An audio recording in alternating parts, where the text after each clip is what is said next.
semana, gracias a la UAS y definitivamente a la Facultad de Ciencias Jurídicas de esa universidad, tuvimos la oportunidad de conversar con el fiscal adjunto de la Oficina de Cooperación Internacional de la Fiscalía Federal de Brasil.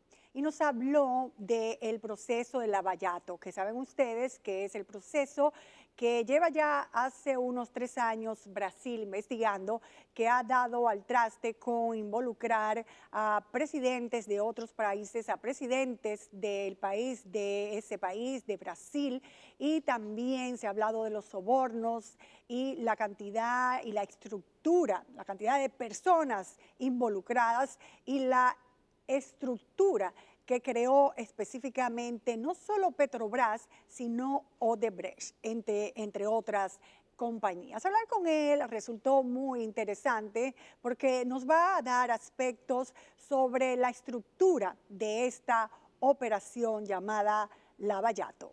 Veamos la entrevista que tuvimos en exclusiva con el fiscal adjunto Carlos Ferreira da Silva. Se ha determinado que el caso Odebrecht es el caso más grande en la historia sobre sobornos en países extranjeros. ¿Piensa usted lo mismo?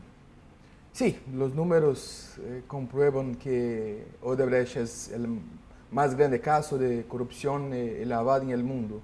Ha sido el más grande acuerdo que ha firmado el Departamento de Justicia norteamericano, lo que es un buen ejemplo de cómo es grande. Pero imagino que la cuestión es más grande que esa. Es la cuestión de la corrupción en América Latina, la corrupción en Brasil, un sistema de corrupción en el sistema político de Brasil y que ahora vemos que también ha ocurrido en otros países, otros sitios de América Latina. Vamos a ver, es como algunos especialistas entienden que es la evidencia más palpable cuando el sector privado se hace cargo del sector público, penetra de tal forma que el sector privado manejaba a los presidentes, a Lula, a doña Dilma. Es un caso realmente evidente de cuando los sectores se entrelazan y producen esa corrupción masiva. Sí, me parece que son dos cosas. La cuestión de las campañas políticas y del financiamiento por empresas, que es discutido ahora en Brasil, se ha prohibido por nuestra Suprema Corte que las empresas financien las campañas políticas y es un tema, por ejemplo, nuevamente voy a hablar de Estados Unidos, porque ha sido un tema en Citizen United y en la Suprema Corte Americana de cuánto las empresas pueden financiar. Cuando empresas financian las campañas políticas, evidentemente tienen influencia sobre los gobiernos, sus intereses terminan por ser los intereses del gobierno. Pero la cuestión en Brasil, me parece que, en Brasil y en América Latina, me parece que es un poco peor, porque las empresas simplemente no eran simplemente favorecidas en el sentido de sus intereses comerciales, de mercado por el gobierno, pero la población de Brasil pagaba un costo arriba para favorecer agentes públicos y las empresas. Esa parte no la entendí bien, explíquela. Sí, porque una cosa es que, por ejemplo, cuando un presidente de Brasil viaja e intenta que una empresa brasileña tenga un mercado extranjero. Eso es evidentemente la empresa influencia al gobierno, pero es una influencia natural, casi natural de mercado de un país. El problema es cuando el gobierno paga sobrecosto en obras públicas para que la empresa y agentes públicos sean favorecidos por ese contrato público. Y quien sale perjudicado es la población que paga impuestos y los impuestos no son utilizados adecuadamente en educación, hospitales, salud, pero son utilizados para que esos agentes públicos y esas empresas puedan tener cuentas en Suiza y otros paraísos fiscales. Bueno, el entramado de Odebrecht y la red corrupta que tenía, que que es hasta difícil de entender. Se puede saber las estadísticas totales. Por ejemplo, hay 160 personas procesadas, el acuerdo total, las estadísticas, 250 denuncias. Sí, ¿Me puede hablar de esas fabulosas estadísticas? Sí, sí, puedo hablar. Primero que a mí me gusta más hablar del caso Lava Jato que de la cuestión de Odebrecht.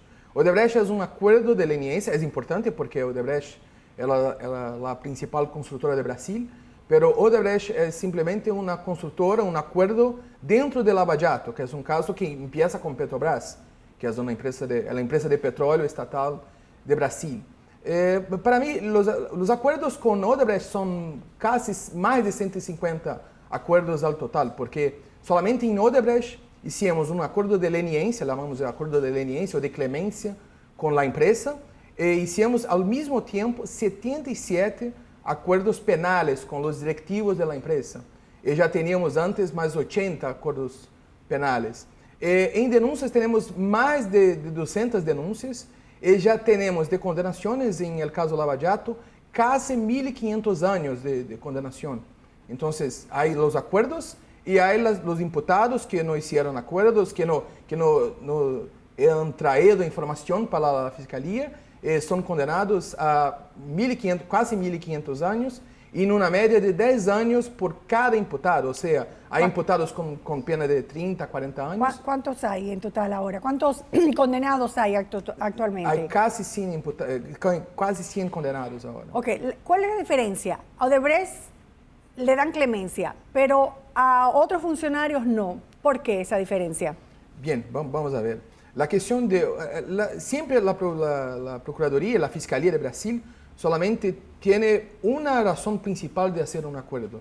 Necesitan información. Porque hoy el lavado de dinero se utiliza de técnicas financieras, de offshores, de offshores seguidos, que son muy difíciles de calcular y de se encontrar. Entonces necesitamos de información. Odebrecht ha hecho un acuerdo que llamamos de clemencia, y nos ha traído mucha información. Y con esa información, ahora, justo en la semana pasada, el fiscal general de Brasil ha entregue más de 300 pedidos a nuestro Supremo Tribunal Federal, entre nuevas investigaciones, envío de informaciones para el primer grado, para personas que no tienen foro especial en Brasil, y otros pedidos de... ¿Qué significa clemencia para ustedes allá, legalmente? Legalmente, le llamamos de leniência, como usan los americanos. Es simplemente un acuerdo con una empresa, donde la empresa paga lo que ha causado de perjuicio para el país, paga multas, pero solamente eso, puede continuar a trabajar y puede continuar a contratar con el Estado. O sea, se protege las empresas y los empleos, los empleados, pero se tiene la información y se recibe lo que la empresa ha desviado de dinero público. Pero el presidente Odebrecht está condenado a 19 años, entonces una cosa es la empresa y otra cosa son los funcionarios. ¿Los funcionarios sí son seguidos penalmente? No, también no. Un acuerdo de clemencia puede existir simplemente por eso, existe. Pero normalmente en Brasil, cuando hicimos acuerdos de clemencia, también incluimos los empleados. Pero los empleados no hacen acuerdo de clemencia, porque el acuerdo de clemencia es solamente para empresas. Los empleados hacen acuerdos penales. Entonces decimos que el acuerdo de clemencia es un paraguas. Y abajo de ese paraguas hay los acuerdos penales de los funcionarios. Pero es un acuerdo con la empresa y los acuerdos penales con cada uno de los funcionarios que son protegidos pelo acuerdo paraguas de la empresa. Ok, esos acuerdos penales significan que ninguno de ellos van a ir a prisión. No. Que van a ir a prisión, pero van a amortiguar la pena. Sí. Por la información que dan. Es verdad, sí. La pena es menor, es más pequeña, porque han traído información para la fiscalía. Pero sí, van a prisión. Casi todos van a prisión. Ok, ese es un buen punto, porque en República Dominicana solo se está hablando, por ejemplo, del pago del soborno, el supuesto soborno que hicieron de 92 millones y lo han triplicado según dice la ley. Pero penalmente no se va a perseguir a ningún directivo. Bien, yo no conozco los detalles del caso de República Dominicana. Yo puedo hablar la teoría que trabajamos en Brasil. La teoría que trabajamos en Brasil es que la empresa se protege por los empleados para para que no perjudique la economía, porque en verdad termina por perjudicar la población. Los directivos, en general, reciben alguna pena de prisión, reciben alguna cosa. Es porque hay un detalle, porque si en Brasil ya se hizo el acuerdo, y las informaciones vienen del acuerdo de Brasil, el acuerdo de Brasil ya prevé las penas de prisión, entonces ya cumplieron las penas en Brasil. Pero verdaderamente yo no conozco los detalles del acuerdo en República Dominicana. Entonces sigamos con los detalles en Brasil. Sí. Ustedes dicen que hay dos tipos de acuerdo, el judicial y el acuerdo para que la información no salga hasta junio en otros países. El acuerdo judicial se supone que se va a conocer en marzo o en abril, ya salió. ¿Se sabe ese acuerdo judicial? Bien, vamos a ver. Imagino que cuando hable de acuerdo, hable de la confidencialidad del acuerdo. Sí, hay una confidencialidad legal y hay una confidencialidad contractual del acuerdo. Todos los casos que hicimos acuerdo, por ejemplo, antes de Odebrecht, siempre hay la confidencialidad legal, porque solamente divulgamos la información del acuerdo cuando los cargos penales son hechos. No hay necesidad, no hay razón para divulgar enquanto investigamos, porque enquanto investigamos, a informação é útil para nossa investigação. Imaginamos, já pedimos para o ministro Fachin que saque a confidencialidade legal e imaginamos que em março ou abril decidirá o juez, mas o pedido já está hecho. En esa petición, en lo legal, ¿qué vamos a saber de ahí? ¿Qué se va a saber ahí? Bien, la cuestión del acuerdo legal es que de la confidencialidad legal es sobre los hechos de Brasil, porque en el acuerdo de Odebrecht hay los hechos de Brasil y hay los hechos que ocurrieron en otros países. Quanto a los hechos que ocurrieron en otros países, hay ese plazo de 6 meses. ¿Por qué? ¿Por qué un plazo de 6 meses? Porque Odebrecht necesitaba del plazo de 6 meses, no ha pedido el plazo de 6 meses y solamente firmaria o acordo com essa cláusula porque necessitava fazer o acordo com outros países e também temia por la segurança física de seus empregados em outros países. Então, Odebrecht nos ha pedido esse prazo de 6 meses para que pudesse fazer acordos em outros países, como ha hecho em Brasil. ¿Eso significa que Odebrecht sigue trabajando entonces en Brasil, como si nada? No digo como sin nada, porque a imagen de la empresa ha sufrido un abalo, sin duda. Pero sigue trabajando en Brasil. Estamos definiendo con el Tribunal de Cuentas de Brasil las cuestiones del acuerdo de leniência, como será la consecuencia en Brasil. Pero la idea es que la empresa, la compañía, sea preservada, los empleos sean preservados. Pero los directivos sean punidos, claro, con una pena más pequeña porque colaboraron, pero sean punidos. La empresa se preserva, la economía se preserva, los empleos principalmente se preservan, pero los directivos que cometieron crímenes son punidos. Este caso que comenzó hasta por casualidad, que unos policías estaban investigando un lavadero y de repente encuentran unos libros y en los libros hay un regalo de un funcionario de Petrobras. Exactamente. Y lo acucioso de esos policías que chequearon eso y digo, pero qué raro. Y desde ahí esa maneja ha traído todas estas consecuencias hasta que Estados Unidos en 2016 también investiga por la utilización de los bancos de Estados Unidos en el lavado de activos y entonces también llega un acuerdo con Odebrecht, Suiza llega a otro acuerdo con Odebrecht y es aquí cuando comenzamos nosotros a trabajar el caso en la investigación. Mi admiración es cómo se pudo ir tejiendo esto poco a poco y que haya tenido como consecuencia la destitución de un presidente y que el país haya seguido. ¿De dónde sale tanta institucionalidad en Brasil cuando en los 80 todavía tenían un dictador? ¿Cómo la fiscalía puede trabajarse con tanta independencia? Eso es muy interesante. Es una pregunta que siempre hacen. Cuanto a la consecuencia de la investigación, imagino que sea por los acuerdos. Los acuerdos fueron fundamentales. Hay 3 características que me parece que la Fiscalía utilizó muy bien en Lava Jato e intentamos copiar eso para casos futuros. 3 cosas. Primero, los acuerdos. Segundo, porque unificamos los equipos de investigación, porque había los equipos de los cargos penales y hay en Brasil una acción civil que llamamos de improbidad. Y unificamos los equipos de investigación y ahora hay fuerzas tarefas que trabajan en conjunto. Entonces, nuestro trabajo gana en eficiencia porque tenemos equipos juntos. En tercer lugar, la cooperación internacional. Utilizamos muy bien los acuerdos que tenemos bilaterales y multilaterales con otros países para traer información para Brasil. Bien, en verdad la presidenta de Brasil no ha caído por la cuestión de Lava Jato. La cuestión ha sido cuestiones de presupuesto. Pero sí, es verdad que Lava Jato involucra muchos políticos y ya hay cargos en nuestro Supremo Tribunal contra los políticos. Las investigaciones que empiezan ahora por el acuerdo de Odebrecht involucrarán otros políticos. La independencia de la Fiscalía ha sido muy importante. Me parece que la libertad de prensa y de manifestación en Brasil ha sido muy importante también.